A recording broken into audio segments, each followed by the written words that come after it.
Okay, so first thing we need to think about in this sutra is prakarantara asambhavat. So partially we have seen that if we consider some other ways, then there is a difficulty in understanding how this viveka comes about. Okay, when does it arise? How does it arise?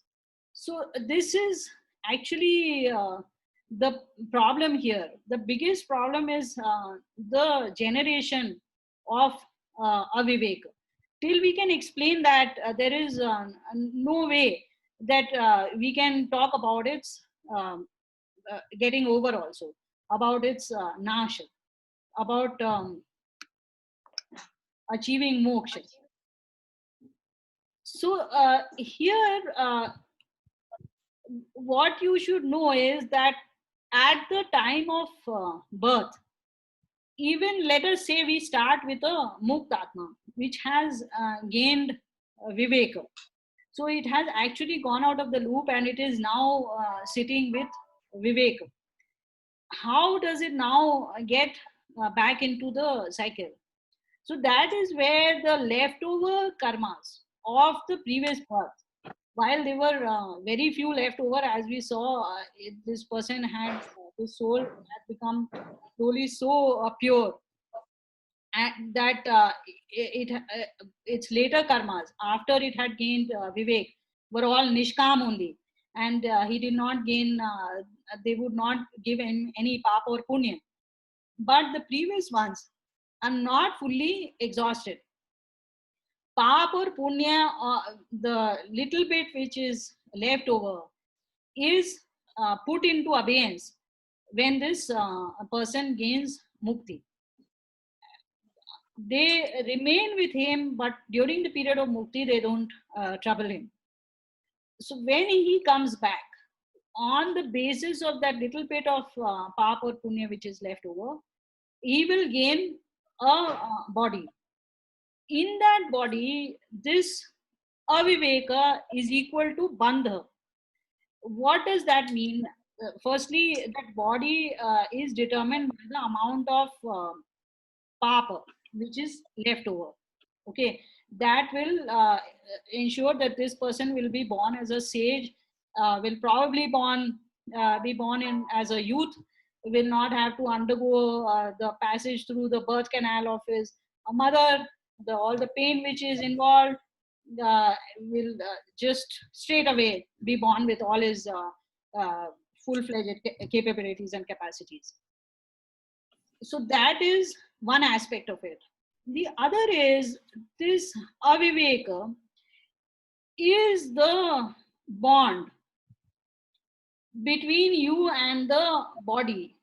If you do not connect to the body and you do not perceive that body as your own. ఓ అదా కొంచెం నేరం వచ్చి Mala, I have to mute you. Okay, so if the body is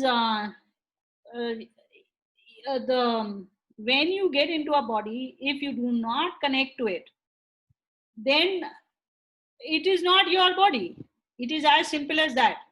So the bandha which you get into has to have a viveka in it. Is that clear to you?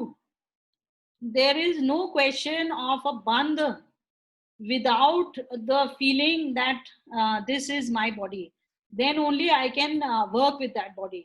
Otherwise, it's very difficult to operate it as a car. This we can theoretically operate it as a car, which even a jivan mukt person does in the end.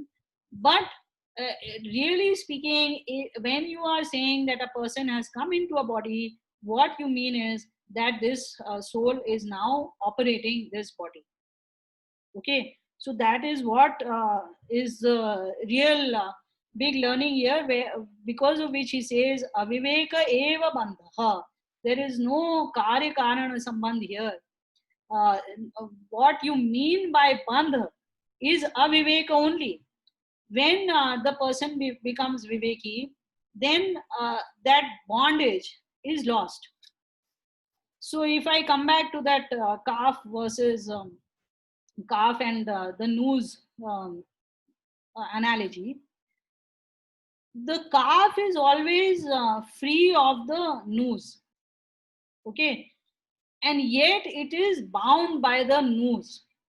The noose is not letting him go here and there freely as it could, being actually nisang. But because so it remains nisang while connected with the noose, and yet the new noose has managed to capture it and limit its movements. So the same thing happens with our body. All our capabilities are not exposed when we are in this body. We are diminished by this body, and our capabilities are curtailed, and that is our bandha. That is aviveka. Okay. So of course, what it means is that uh, when you get to know uh, this this bondage, the funny thing about this bondage is that when you get to know about it, you lose it. Okay, it's that way. It's not the same as this analogy of the calf. Even when the calf comes to know that this noose is different from me, the noose doesn't just loosen up and leave it. But this is a strange thing about our connection with our body, that when we come to know ourselves, what we are, then that noose just opens up. Okay. Uttira, Yes. Uttira, a person, if he has already got the Viveka, Hmm. for him, is it possible for him to get into again Aviveka? I just mentioned, told you about that. So at the time when you achieve this viveka in this life, say you are now aviveki, and with great practice, abhyas and vairagya, etc., etc., you have now achieved viveka, and you start living as a jivan mukta, when none of your actions lead to pap or punya. So from there onwards, your slate is going to remain blank. However, what you had gained till now, that is still on your slate, and it will not be completely wiped out when you die. Some of it you may continue. You are most likely not going to suffer anything once you have attained vivek. Okay, because now everything which happens to your body will not trouble you. You will become the driver of a car, so anything which happens to the car, and you are not concerned at all. So god cannot give you bhoga, phala, for your pap or punya. So from the time that your viveka becomes a viplava, does not waver, from that time you now become untouchable by papa or punya. However, your papa or punya, little bit is remaining, which was to be delivered to you by the end of your life. You have now crossed over. So when you complete your period of moksha, then when you return, that little bit of papa or punya will determine the aviveka, which will connect you to your next body and determine little bit of bhoga which you might have. Thank you. Welcome.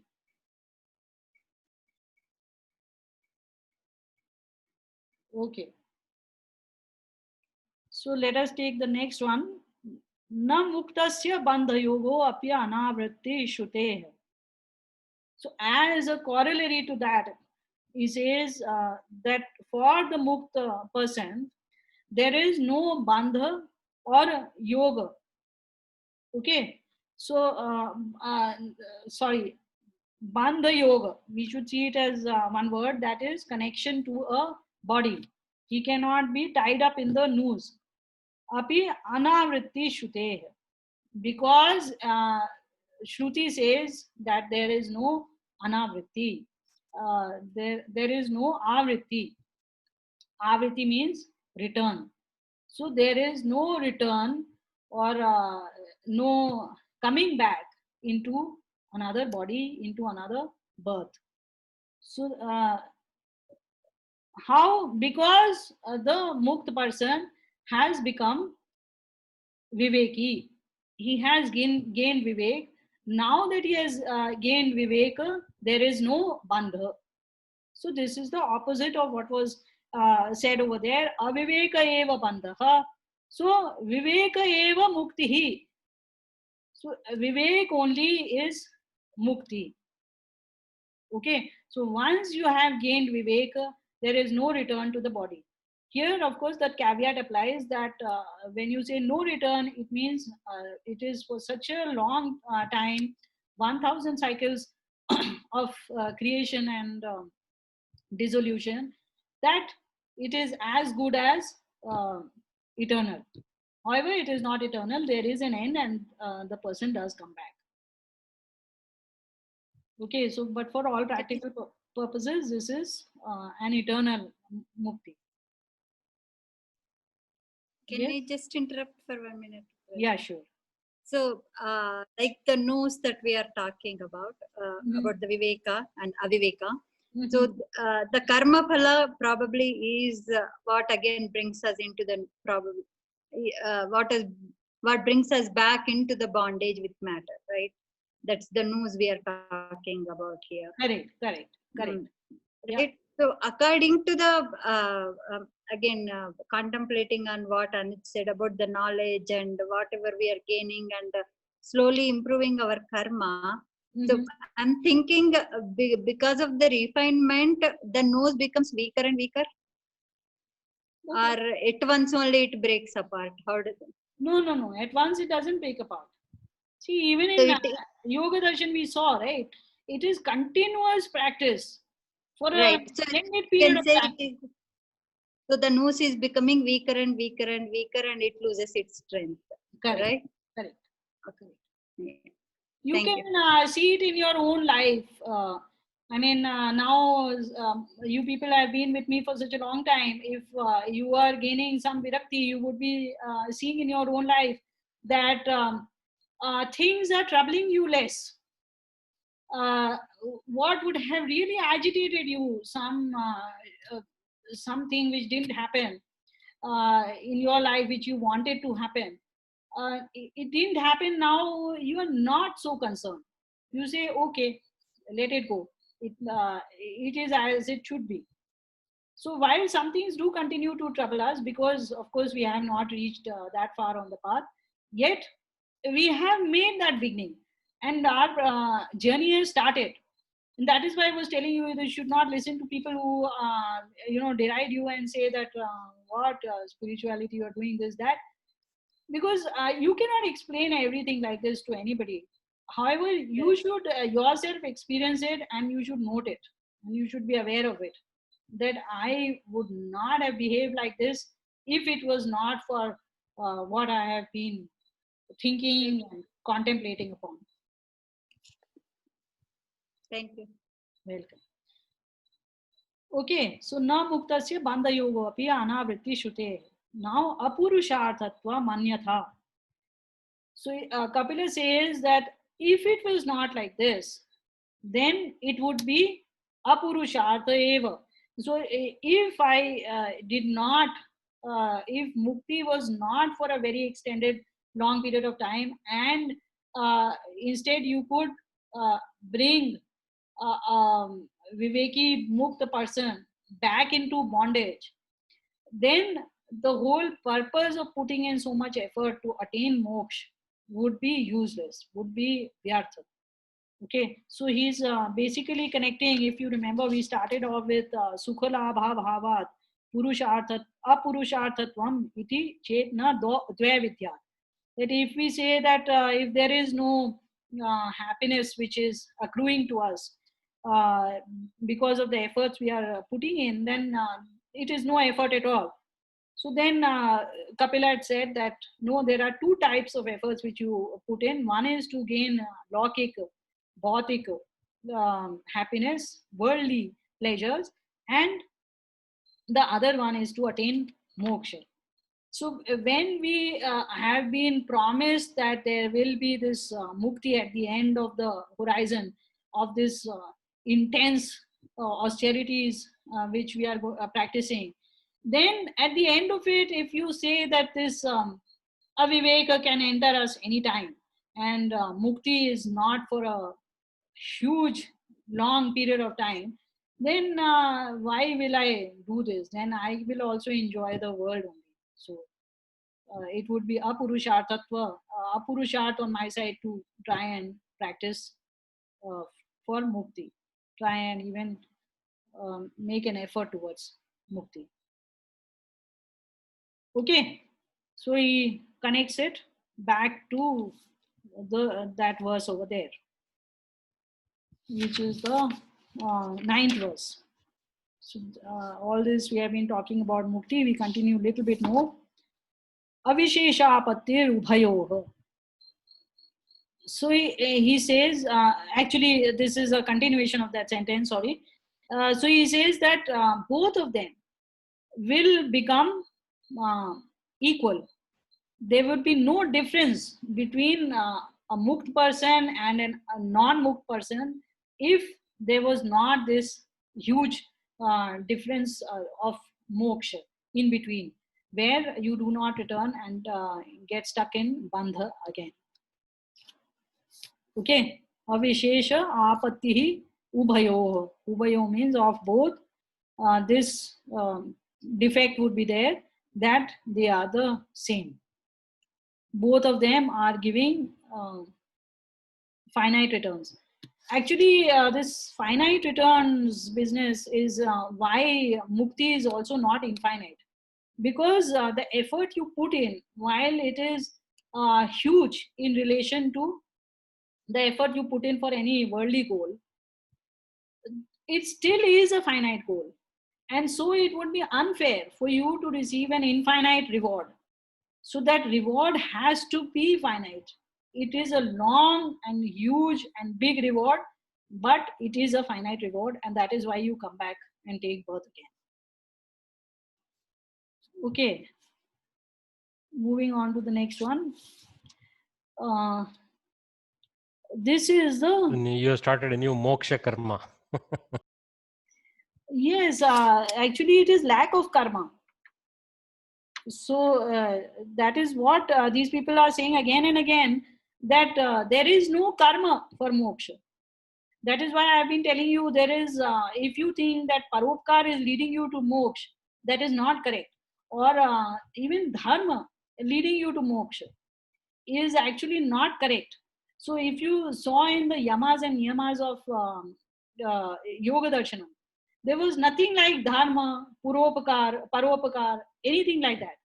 Now you can consider satya, asteya, brahmacharya, all that as dharma, and therefore you can say dharma is included.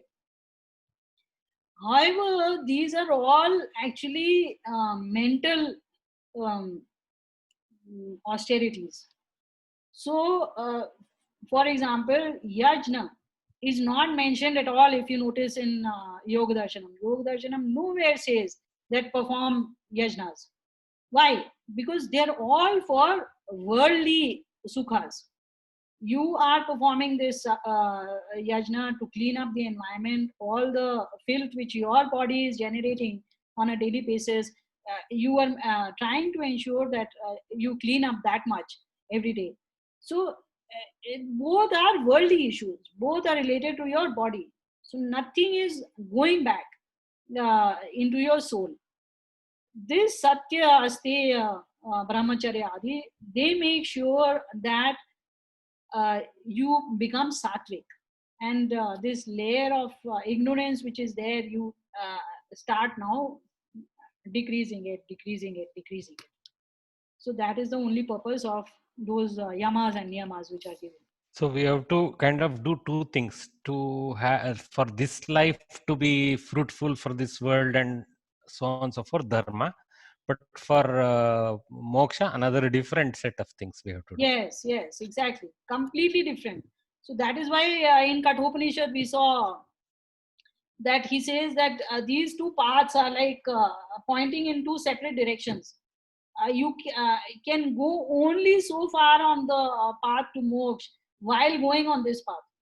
So you can accumulate some punya, but actually that punya is not leading there. The only thing, if you are following satya and brahmacharya, etc., which as you can see is not really punya. Just analyze all those things. They are okay. Astay to some extent you can say is not punya. It's actually a negation of papa, which is different from having punya. Punya will always give you laukik sukha. Okay, these are ensuring that you don't acquire any pap, you don't acquire any further lust towards anything. So these are trying to remove your bad qualities. Okay, so absence of bad qualities is not equal to good qualities. Just think over that. Okay, so muktirantara dhvaster na paraha. So the Purva Pakshi, one more Purva Pakshi, he stands up and he says that I think Mukti is just the removal, destruction of all vignas. Okay, Antaraya is equal to problems. Anything which we want to attain, any hurdles which come in the middle, those are called Antaraya. So, and Dvasta is destruction of those. So he says, other than the destruction of all the hurdles which we face in life, so if you think about it, hurdles in life are actually what cause dukkha to us. We want something, we are desiring something, but something comes and stands in the middle. That is when we feel frustration, sadness. So that is the antaraya which is causing dukkha to us. So this Purva Pakshi says that that is it. What else is mukti? You are just removing all your bandhas. Okay, all the handicaps, the hurdles which are there, you are removing. So then Kapila says tatrapya avirodhaha. So he says that there also there is no no contradiction. I agree with what you say. Okay, so here again, the commentators have not taken it as the previous sutra as the Purva Pakshi statement.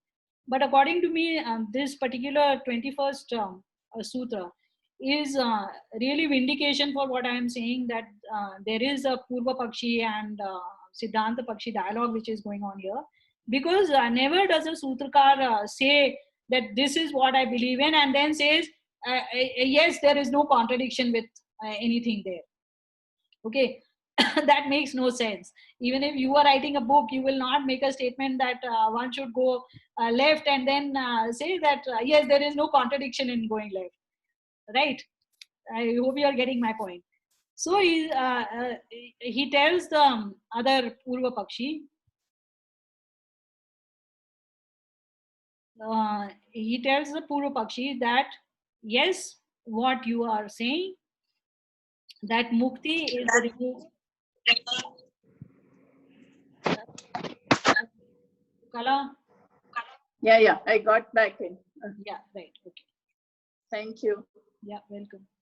So, mukti is the removal of all hurdles. So, obviously, our body itself is our hurdle. Once we have got rid of this body, all hurdles are gone. So, there is complete unanimity between when we say moksha is the removal of the bandha, which is the body, and to say that moksha is the removal of all hurdles. They are equivalent statements. Okay. Oh, we are actually past the time. I don't know how it is not complaining to me. All right. No, So, because we started after 40 minutes. No, it allows 40 minutes. oh, okay. All right. Your appointment timing has no bearing on the total time limit of a meeting. Right. Okay. ठीक है. So let us end here. If you have any questions, please ask me.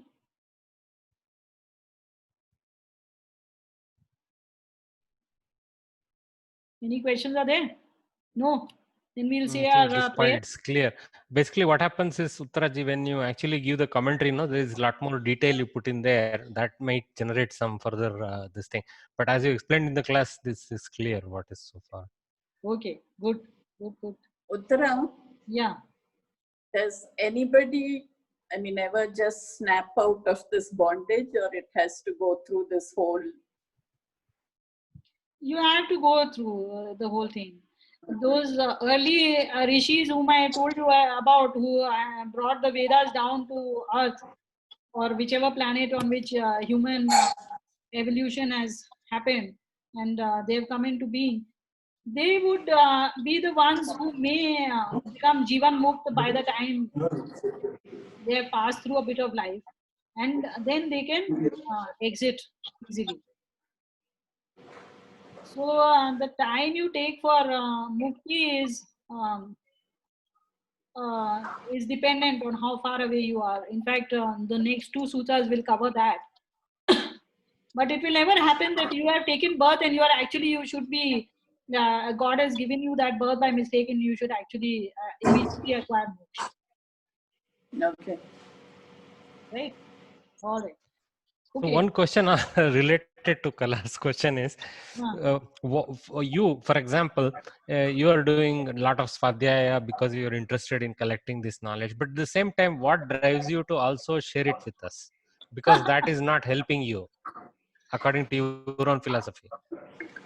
No. Firstly, I remain a worldly person, so I am not a sannyasi or anything. Even for the sannyasi, this dharma is there that he should spread.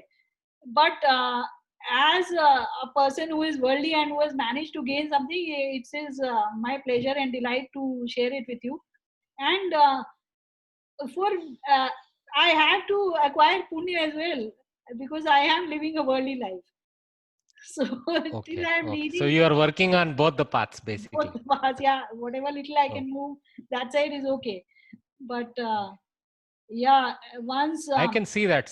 I can see that. See, this is what you call, it's called sattvic pleasure, right? Teaching and gaining and making sure others also gain knowledge is a very sattvic pleasure. correct. It seems so pure form of pleasure. Exactly. It just gaining knowledge is, some people they that Archimedes he went naked on the street saying "Eureka, Eureka." That kind of great internal pleasure which you get when you discover something. Only a person who is doing self study will know. So it is something to look forward to, and it really is worthwhile. But other than that, as you are yourself a teacher, I would like to say that the one Swamiji had told me that you should always teach, because whether you learn or you do, whether the student learns or doesn't, you learn. So you might have noticed it in your own studies, in your own classes, that whether your students are putting in that much effort to gain what you are trying to give them, your own understanding of everything becomes actually very, very clear. And Yeah, actually it happens because they are like the hot iron, which is applied to you to test whether your knowledge is complete. They ask all kinds of questions, exactly. which I never thought. Yeah. Yes, their questions help you to clarify your own thoughts, and plus when you are going to teach, your own thoughts have to be very, very clear, so you clarify upfront as well. So, and plus it gives pleasure to teach, no doubt about that. Okay, let us see our prayer. So you're doing a good job by teaching others. Thank you, Gauri. That makes my day. Keep it up. Thank you. Okay. So you can please unmute yourself and we will say our prayer. Om Abhayam Mitra Abhayam Mitra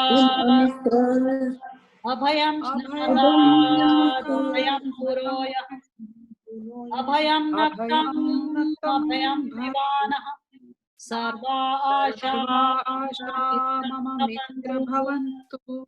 Om Shanti Shanti Shanti.